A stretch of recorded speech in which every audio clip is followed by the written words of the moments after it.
Jordi, José Augusto Grau, secretario general y portavoz de Acción por la Democracia. Un fuerte aplauso también para él.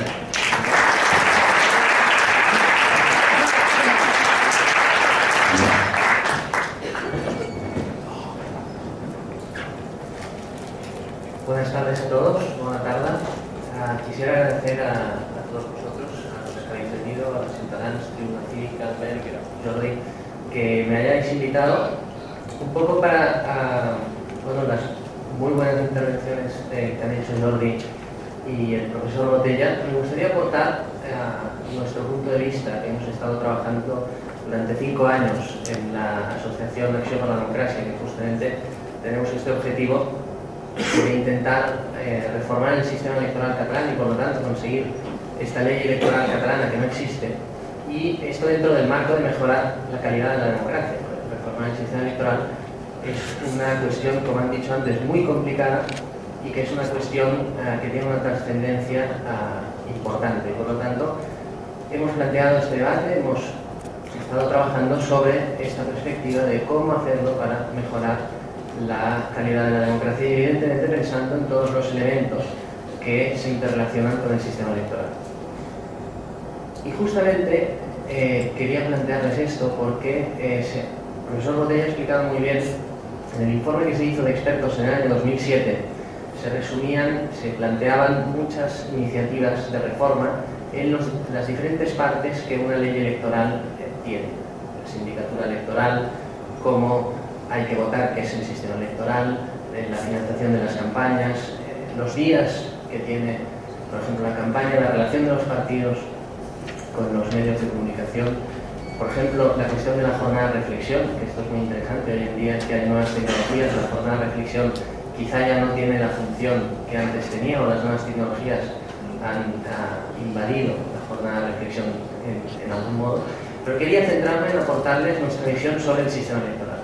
El sistema electoral es, definido académicamente, todo aquel conjunto de mecanismos y disposiciones legales que convierten los votos de los ciudadanos en escaños, en representantes. Entonces esto es muy importante, esto es muy interesante plantearlo así, porque de una manera implícita y de una manera explícita, el sistema electoral lo que hace es definir la relación de los votantes, de los ciudadanos, con sus representantes. Y por ello, la reflexión sobre esto contiene muchos elementos. En los medios de comunicación hemos visto muchos de ellos, por ejemplo, la proporcionalidad, cuántos escaños tiene una circunscripción y no otra, y por lo tanto a veces se puede hacer el cálculo, cuánto vale el voto de un ciudadano en un sitio y no vale en el otro, o vale menos o vale más. ¿Cómo se vota, por ejemplo? Uno tiene un voto, tiene 2 votos, luego hay una ronda, 2 rondas de elecciones, etc. Todos estos elementos conforman el sistema electoral. Y en España tenemos la otra particularidad, y también en Cataluña, que todos los sistemas electorales, a excepción del Senado, que tampoco es muy conocido, son iguales. Tenemos las listas cerradas y bloqueadas en todas las elecciones, a excepción, como decía, del Senado. Y esto en otros países no pasa. Para diferentes elecciones hay diferentes sistemas electorales. ¿Y por qué? Porque cuando uno tiene que escoger un representante en un nivel determinado de la administración, en un parlamento concreto, como puede ser el europeo, las Cortes Generales o un parlamento autonómico, no tiene por qué haber las mismas reglas con las que se elige a otro representante, porque el objetivo de la representación, o el mecanismo, la democracia representativa, el mecanismo de representación en ese nivel concreto puede atender puede ser más bien expresado con un sistema electoral o con otro. Y también Jordi ha planteado parece que estamos todos de acuerdo en cualquier encuesta, o los que estamos aquí presentes estamos de acuerdo en que hay que reformar el sistema electoral, pero el problema es el cómo hacerlo después de que 30 años de discusiones en momentos puntuales, el fruto que han dado ha sido que no haya una ley electoral catalana. Luego en el debate quizá también alguien quiere preguntar por la ley electoral del Congreso, pero esto lo dejo para el debate. A nivel académico, el sistema, y a nivel político también, el sistema electoral tiene que cumplir con 5 funciones, y las quisiera explicar y también comentar en qué punto estamos con nuestro sistema electoral, con estas 5 funciones, para poder valorar cuáles son las alternativas. Y luego también comentaré brevemente las 3 alternativas de reforma que se han planteado históricamente en Cataluña. La primera función del sistema electoral es que genere representatividad. ¿Qué quiere decir esto? Quiere decir, en el sentido más clásico, que las voluntades políticas o la voluntad política, como se decía antes, la voluntad política de la nación, ¿no? En el sentido clásico, quiere decir que esto pueda ser trasladado a nivel de la democracia representativa, por lo tanto pueda acceder a los parlamentos. La segunda función es la de la gobernabilidad. Es decir, la gobernabilidad es la función que hace que el sistema electoral genere una representación que sea capaz de formar gobiernos, o al menos que pueda dar también estabilidad a los gobiernos. La tercera función es la participación, es decir, que el ciudadano, haya el sistema de votación que haya, pueda tener la capacidad de elegir, de escoger. Entonces, esta función puede ser mediante un voto más personal a alguien, mediante votar 2 veces, por ejemplo, etc. La cuarta función es la complejidad. Un sistema electoral, si es muy complejo, que ni los ciudadanos no lo entienden, entonces esto es un problema para el sistema electoral. Entonces, hay sistemas electorales más complejos y otros que lo son menos. Y la quinta función es la legitimidad. La legitimidad es una especie de mezcla entre las cuatro funciones anteriores y es el resultado del buen funcionamiento de un sistema electoral. El sistema electoral debe hacer funcionar la democracia y hay varias fuerzas siempre, en todas las democracias, en todos los países, el sistema electoral recibe, por decirlo así. Recibe porque hay mucha gente que no les gusta, o hay partidos que no les gustan, o siempre la opinión pública tiende a erosionar este factor de la legitimidad que genera el sistema electoral en el sistema político. Entonces, estas 5 funciones nos dan los 5 criterios para valorar el sistema electoral, porque es muy importante no maximizar solo una función, es decir, un sistema electoral tiene estas 5 misiones y por lo tanto a veces cuando solo se reduce el debate a decir, bueno, pues una persona, un voto, nos estamos olvidando, por ejemplo, un poco, y dependiendo del país, del caso, de las elecciones, de la gobernabilidad. Un sistema electoral que tienda a fragmentar más el arco parlamentario también puede tendir, no es estrictamente necesario, a rebajar la capacidad de generar gobiernos de un parlamento. Y con los otros factores pasa lo mismo. Por lo tanto, estas 5 funciones, quiero analizar el sistema electoral aquí en Cataluña con estas 5 funciones que son los 5 criterios con el que hacer el análisis. A nivel de representación y a nivel de gobernabilidad, el sistema electoral en Cataluña ha dado unos resultados relativamente correctos. ¿Por qué?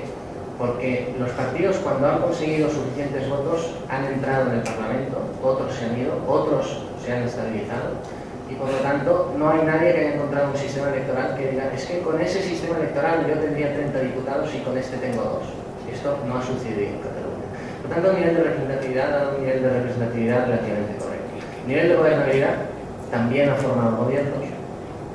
Y la cuestión importante del sistema electoral y en la situación que nos encontramos es el criterio de la participación. En España las listas cerradas y bloqueadas son el sistema menos participativo que hay en Europa. Es el sistema electoral que genera menos participación. Y cuando digo participación no es ir a votar, sino como decía antes, solo es el sistema que simplemente permite coger una papeleta de un partido y ponerla en una urna. No hay ninguna posibilidad de poder expresar las preferencias sobre qué candidato me gusta más o qué candidato me gusta menos, o quizá quisiera pues votar a un partido de un modo y a un partido de otro modo. Es un sistema que todo esto no lo permite, por lo tanto la participación es la más baja que se pueda tener en los sistemas electorales. Esto está directamente relacionado con la cuarta función, que es la complejidad. Como tenemos el sistema electoral más sencillo de todos, tenemos el sistema electoral que menos nos permite participar. Es un sistema electoral que solo permite coger la papeleta y ponerla en la urna. Y evidentemente en nuestro caso, ¿cuál es la situación de urgencia y cuál es la situación alarmante? Que es que la quinta función que el sistema electoral debería generar legitimidad, estaremos de acuerdo en que la legitimidad de nuestro sistema o las críticas que recibe nuestro sistema o la aceptación que tiene nuestro sistema es cada vez más baja y por lo tanto es una situación que genera una urgencia en hacer reformas. Sobre esto se han planteado 3 alternativas. Evidentemente las tres alternativas están condicionadas por los dos principios que tenemos en la Constitución y en el Estatut de Cataluña, que son: nuestro sistema electoral debe ser proporcional, y en segundo lugar, que esto lo introduce el Estatut, es que debe representar correctamente a los territorios.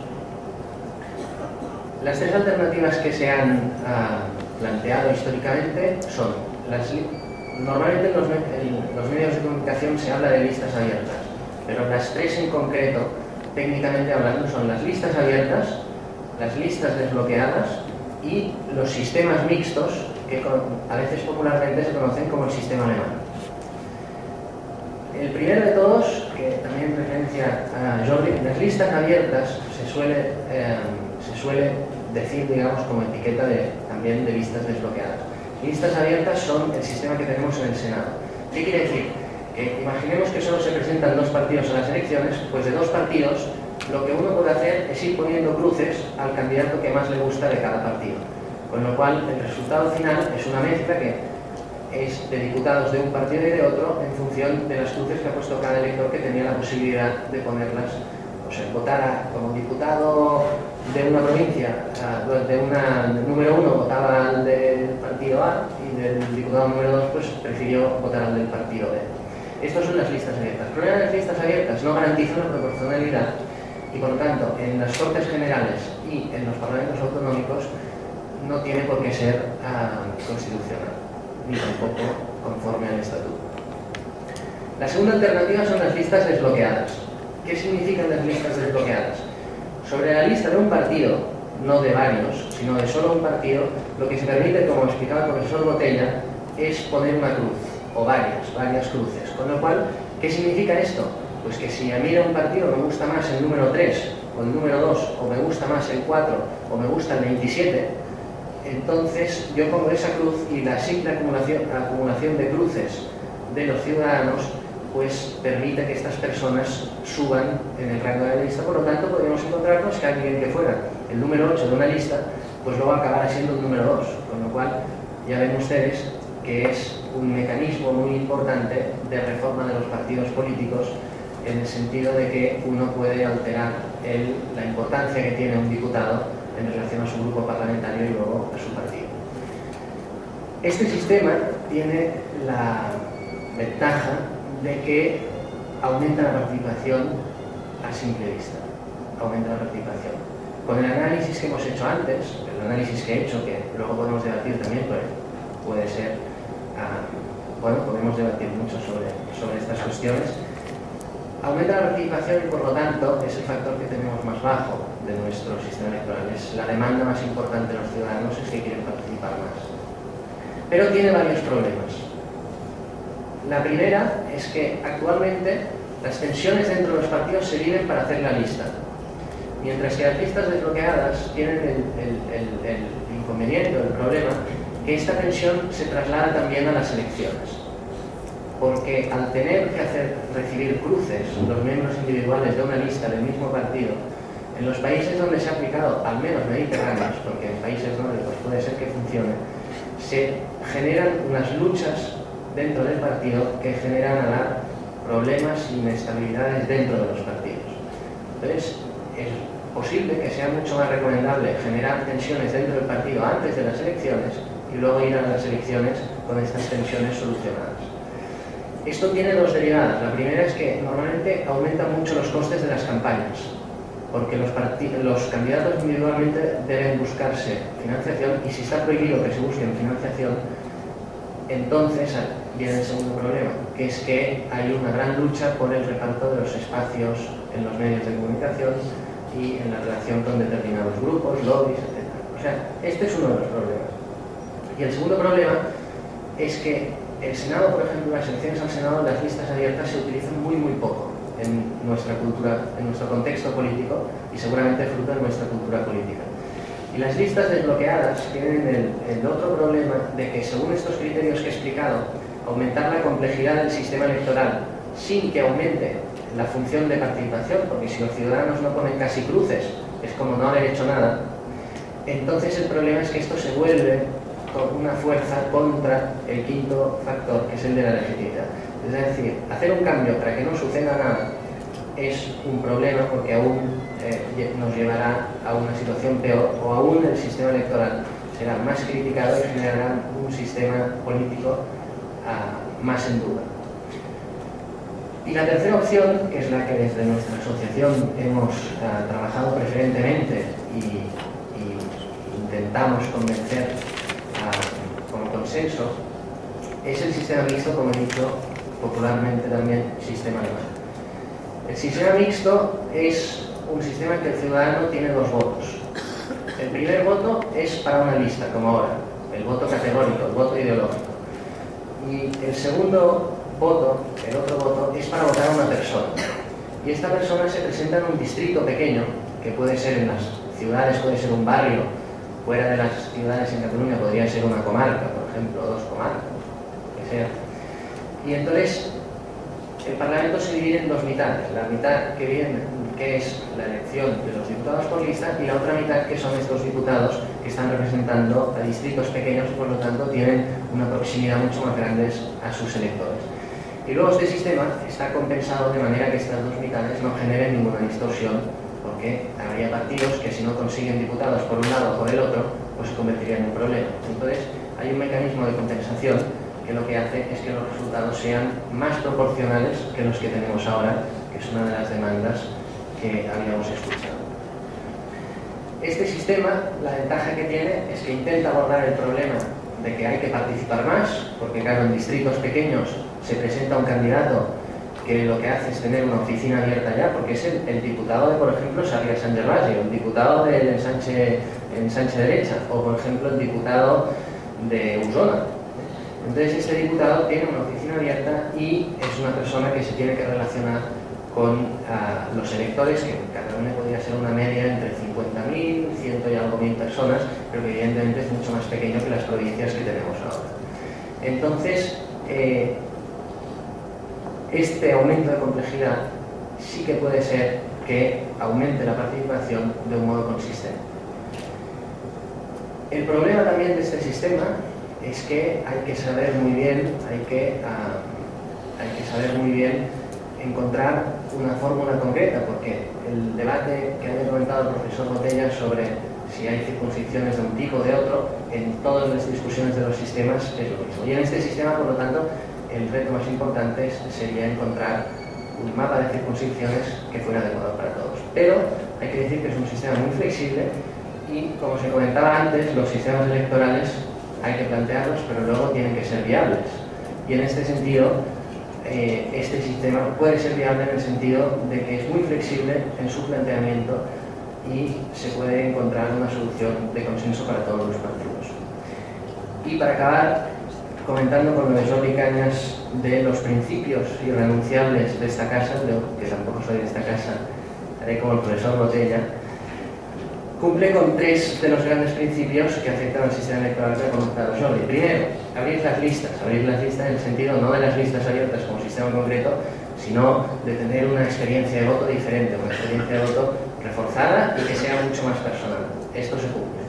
Segundo que se cumple, primarias internas. Este sistema permite, de hecho, es el que más digamos, potencia que haya primarias internas para la selección de los candidatos, que es una cuestión también crucial. Y tercer principio, una persona, un voto. En este sistema, efectivamente, se puede compatibilizar esto con los dos tipos de votos y con cualquier mapa de circunscripciones que se haga.